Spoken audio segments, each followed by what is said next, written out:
Assalamualaikum dan selamat sejahtera. Saya Farazinda binti Muhammad Nur memegang nomor metrik BB20110908. Dari kumpulan 7 ingin membentang tajuk tugasan yaitu sebab-sebab berlakunya penyebaran maklumat palsu menerusi media massa dalam kalangan masyarakat di Malaysia dan cara-cara untuk mengekalkan kesepaduan nasional yang telah kita kecapi selama ini. ICT merupakan Information Communication Technology. Dalam bahasa Melayu pula, ia merupakan teknologi komunikasi dan maklumat. Teknologi maklumat merupakan hasil daripada penggunaan komputer, telekomunikasi dan rangkaian data. Seperti yang kita lihat, pelbagai peristiwa melibatkan pelbagai kaum berpunca daripada faktor penggunaan ICT. Sebagai contoh di Twitter, penyebaran berita palsu ini boleh saya katakan seperti wabak tanpa vaksin. Dalam arti kata lain, ia seolah-olah tidak dapat dibendung. Namun begitu, pihak SKMM, iaitu Suruhanjaya Komunikasi dan Multimedia Malaysia, telah menyatakan kepada masyarakat bahawa hanya ada freedom of speech dan bukan freedom of lies. Pihak PDRM dan SKMM juga tidak teragak-agak untuk mengambil tindakan ke atas individu yang bertanggungjawab dalam penyebaran maklumat palsu. Sebagai contoh terdekat, mereka yang terlibat dalam penyebaran berita palsu tentang COVID-19 akan disiasat mengikut akta yang berkaitan. Penyebaran berita palsu ini sememangnya berlaku disebabkan oleh beberapa faktor. Faktor-faktor ini terjadi apabila kurangnya etika yang baik dalam diri insan itu sendiri. Hal ini sudah pasti mengganggu keharmonian dalam kaum. Namun begitu, terdapat inisiatif lain yang boleh kita ambil bagi mengekalkan kesepaduan nasional yang telah kita kecapi. Sekian, saya serahkan pembentangan ini kepada pembentang seterusnya. Tentang pertama, saya Noda binti Sualin memegang nombor metrik BB20110903 akan meneruskan pembentangan, iaitu untuk isi pertama, sebab-sebab berlakunya penyebaran maklumat palsu menerusi media massa dalam masyarakat, iaitu pertama, tidak berfikir sebelum menyebarkan maklumat palsu. Hal ini berlaku disebabkan oleh kurangnya maklumat yang diperolehi sehingga tidak diperiksa terlebih dahulu adakah maklumat tersebut adalah sahih ataupun palsu. Oleh sebab itu, kebanyakan masyarakat mudah percaya dengan maklumat tersebut yang disebarkan oleh pihak yang tidak bertanggungjawab. Jika budaya ini diamalkan oleh masyarakat, ini boleh menggugat keharmonian dan ketentraman rakyat di negara kita.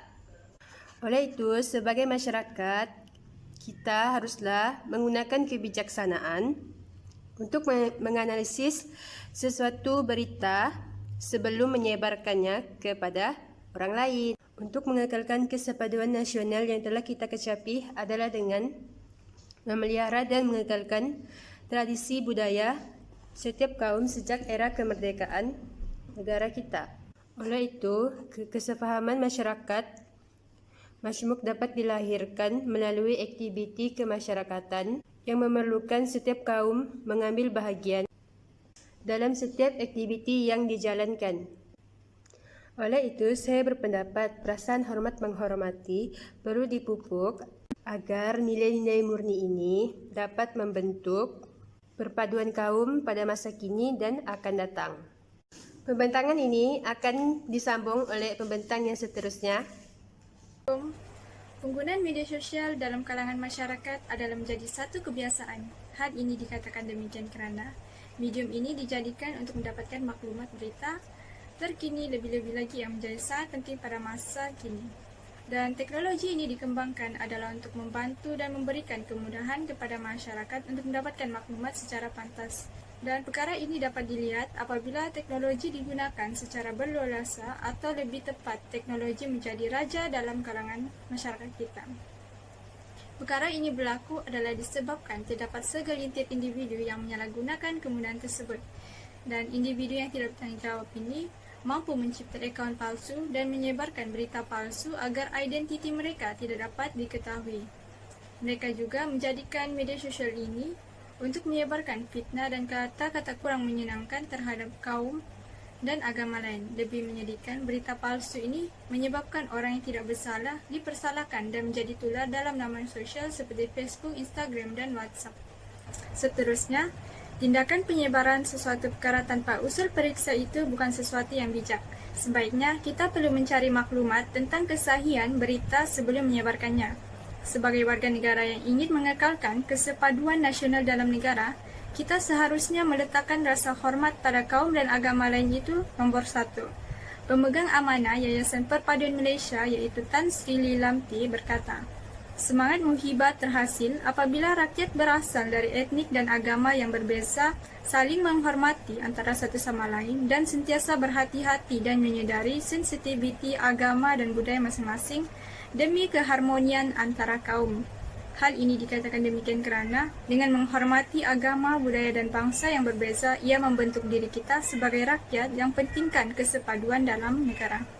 Menurut Hamidah, perkongsian nilai telah menghasilkan identiti etnik tertentu yang secara tidak langsung membahagikan masyarakat dengan kumpulan etnik yang berbeza. Hal ini juga mampu mengelakkan perselisihan faham antara mereka. Dalam keadaan kita terdedah dengan teknologi kini, kita perlu menjadi masyarakat yang bijak, bukan hanya dengan menguasai teknologi semata-mata tetapi juga bijak dalam memilih perkara yang hendak dikongsi. Masyarakat yang menghormati sesuatu kaum dan agama lain juga akan dihormati. Perkara yang mampu ditunjukkan kepada masyarakat lain adalah dengan berkongsi video atau berita yang berunsurkan kesepaduan yang diturut serta dengan pelbagai kaum dan agama. Hal ini akan menjadi tatapan pengguna media sosial dan mampu membuka minda mereka bahawa kesepaduan itu harmoni. Oleh itu, masyarakat hari ini mesti bijak dan membuat penilaian sama ada sesuatu berita itu benar atau sebaliknya. Saya akan meneruskan pembentangan ini di mana saya akan membahaskan tentang isu penyebaran fitnah dan masalah-masalah yang berlaku akibat daripada penyebaran maklumat yang salah di internet. Kewujudan internet ini tidak dinafikan sudah semestinya memainkan peranan yang sangat penting dalam dunia komunikasi dan juga maklumat. Dalam negara kita, Malaysia, medium internet ini dilihat sebagai medium yang begitu hebat kerana ia mempunyai dua ciri yang tidak dimiliki oleh mekanisme lain, iaitu internet mempunyai sumber maklumat yang terbesar dan terbanyak di dunia, serta kedua, internet membolehkan seseorang individu memperoleh sesuatu maklumat dengan begitu cepat dalam masa yang singkat. Dan juga internet membolehkan kita manusia berkomunikasi antara satu sama lain dengan serta merta. Kita boleh menggunakan internet sebagai alat mekanisme yang interaktif untuk berkomunikasi dengan individu yang lain. Di Malaysia terdapat pelbagai isu dan peristiwa yang telah berlaku dalam kalangan masyarakat, terutamanya isu masalah penyebaran maklumat melalui media massa. Hal ini kerana wujud pengguna media massa yang telah menyalahgunakan platform media massa ini dengan sewenang-wenangnya. Mereka tidak memperdulikan apa yang mereka lakukan di internet dan mereka menganggap internet itu milik mereka dan tidak memperdulikan tentang pihak lain. Oleh itu, kesepaduan nasional haruslah menjadi satu misi yang penting bagi negara. Hubungan yang baik dalam kalangan masyarakat berbilang bangsa di negara ini perlu diharmonikan dan dipelihara agar aspek kesepaduan nasional juga dapat dipelihara. Aspek kesepaduan nasional ini tidak boleh dijadikan sebagai suatu taruhan oleh mana-mana pihak yang mempunyai agenda tersendiri maupun agenda yang secara berkumpulan. Sebagai warga negara yang ingin mengekalkan kesepaduan nasional, kita seharusnya perlu wujudkan kesadaran itu dalam kalangan diri sendiri, dalam kalangan masyarakat, bahwa usaha untuk mengekalkan kesepaduan nasional seharusnya bertunjangkan kepada persefahaman, tolak ansur serta perasaan hormat dan menghormati yang tinggi dalam kalangan masyarakat. Terima kasih. Aspek kesepaduan nasional juga dapat dipelihara. Aspek kesepaduan nasional ini tidak boleh dijadikan sebagai suatu taruhan oleh mana-mana pihak yang mempunyai agenda tersendiri maupun agenda yang secara berkumpulan. Sebagai warga negara yang ingin mengekalkan kesepaduan nasional, kita seharusnya perlu wujudkan kesadaran itu dalam kalangan diri sendiri, dalam kalangan masyarakat, bahwa usaha untuk mengekalkan kesepaduan nasional seharusnya bertunjangkan kepada persefahaman, tolak ansur serta perasaan hormat dan menghormati yang tinggi dalam kalangan masyarakat. Terima kasih. Assalamualaikum dan salam sejahtera. Nama saya Nurida binti Kasaran, memegang nomor metrik BE 20110277. Saya akan membentangkan sebab berlakunya penyebaran maklumat palsu menerusi penggunaan media massa. Antara sebab-sebabnya yaitu kurangnya didikan agama, yang mana ibu bapa kurang mengambil berat tentang didikan agama anak-anak mereka sendiri. Keadaan ini karena ibu bapa lebih memberikan tumpuan sepenuhnya terhadap kerja mereka berbanding anak-anak mereka sendiri. Selain itu, soal didikan agama juga ibu bapa serahkan sepenuhnya kepada pihak sekolah. Keadaan ini akan menjadikan kanak-kanak pada generasi ini akan lebih banyak terpengaruh dengan gejala negatif berbanding positif dalam pergaulan dalam kalangan masyarakat. Seterusnya adalah cara untuk mengekalkan kesepadan antara kaum, yaitu menjaga isu yang boleh menimbulkan sensitiviti antara kaum. Khususnya negara Malaysia merupakan sebuah negara yang memiliki kepelbagaian kaum. Dengan wujudnya kepelbagaian kaum ini sudah tentu akan menimbulkan adat dan agama yang berbeza. Sebagai masyarakat yang bijak, kita perlu memanfaatkan teknologi zaman kini ke arah kebaikan. Kita jadikan alat teknologi yang canggih ini sebagai medium untuk sebarkan adat kaum lain untuk elakkan daripada timbulnya fitnah dan salah faham dalam kalangan masyarakat. Okey, bismillahirrahmanirrahim. Assalamualaikum. Nama saya Muhammad Zafran bin Naharuddin. Saya akan membentangkan bahagian mengekalkan kesepaduan nasional yang telah dikecapi. Mak kata pepatah, melentur bulu, biarlah dari rebungnya.